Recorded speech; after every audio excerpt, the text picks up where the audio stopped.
Hi all, today we'll discuss about how to start the Hadoop environment. First open the bash shell, after that give the HT user password, and now we will run the uh, own.sh shell script which is available on the desktop folder. So first change the directory to desktop, then run the own.sh shell script.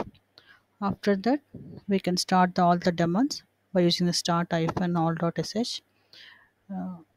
Once you give the start all.sh, all the Hadoop daemons will start running.